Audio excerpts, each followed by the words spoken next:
You already know this. Mirror neurons. They're copy machines. You yawn. The other yawns. You cross your arms. Suddenly, the whole circle is folded up. You suppress yourself. And every other nervous system within range sinks to that suppression. It's like throwing a wet blanket over a fire. You don't just dim yourself. You suffocate the room. But the opposite's also true. When you breathe deep, shoulders back, voice anchored in belly. When you stand like a tree that doesn't know it belongs in the soil, other bodies start sinking. They literally can't help it. Their vagus nerve is listening. Their unconscious is checking, safe, grounded, alive. And if you're congruent, their system relaxes. You've hacked the nervous system, not with manipulation, but with resonance. Think of it like tuning forks. Strike one fork, the other across the room starts to sing. It's not magic, that's physics. That's neurobiology. That's how influence works. Now let me fuck with your head for a second. You've been hypnotizing people your whole life. But into avoidance, into hesitation, into dimming, into apologizing for existing. You think you're not influencing. Bullshit. You've been great at it. Just on the wrong side of the ledger. A lion born in a zoo paces the cage. Tourists say, that lion is tame. Wrong.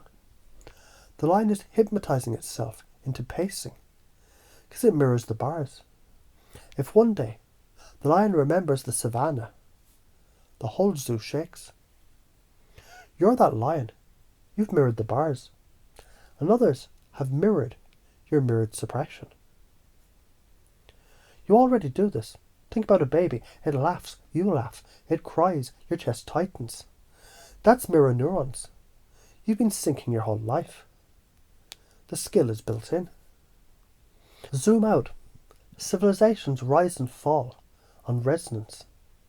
Charisma is nothing but coherent nervous systems harmonizing through story and breath. Gandhi didn't need weapons. His nervous system entrained millions into non-violent resistance. Hitler entrained millions into horror. Resonance doesn't care about morality.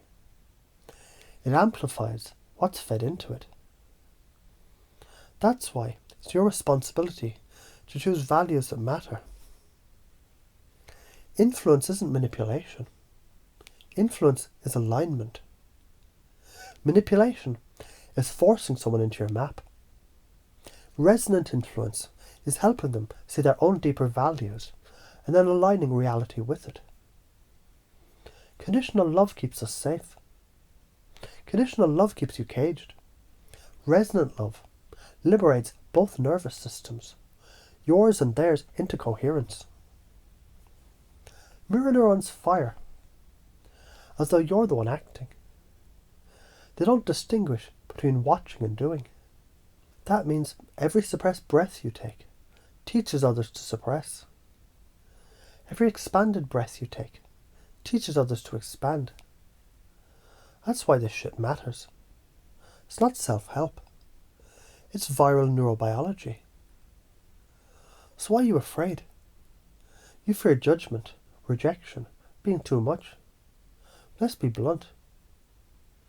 You're already being judged when you suppress. People feel it as awkwardness, as flat energy, as something's off. So, if you're going to be judged anyway, why not be judged for being fully fucking alive? A lighthouse doesn't dim itself for passing ships. Oh, they might think I'm arrogant, shining like this. No. Its job is to shine, or ships crash. When you dim, people around you, they crash into their own shadows. Your brightness isn't arrogance, it's navigation. Suppress yourself. People mirror that. They distrust themselves. The room dies. Express yourself. People mirror that. They feel safe, alive, energized. The room breathes. Karma isn't punishment, it's physics. Isn't it funny that the very thing you fear, being too much, is the exact medicine every room is starving for?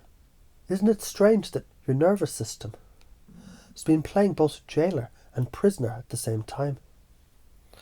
When you see the paradox, the brain wobbles, doors open, and new wiring slips in.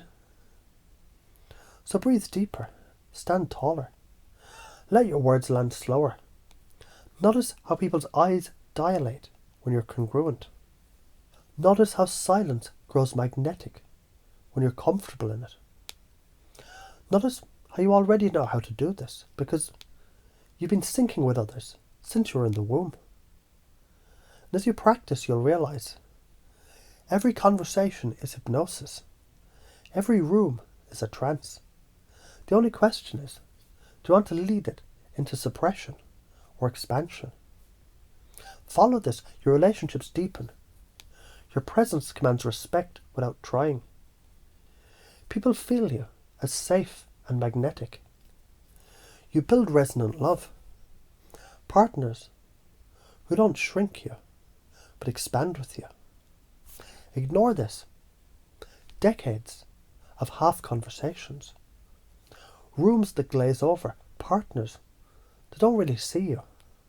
Friends who mirror you, your hesitation, until no one remembers what aliveness feels like. Imagine a bonfire.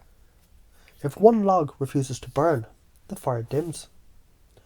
But when one log catches flame, the other ignites, and soon the night is alive.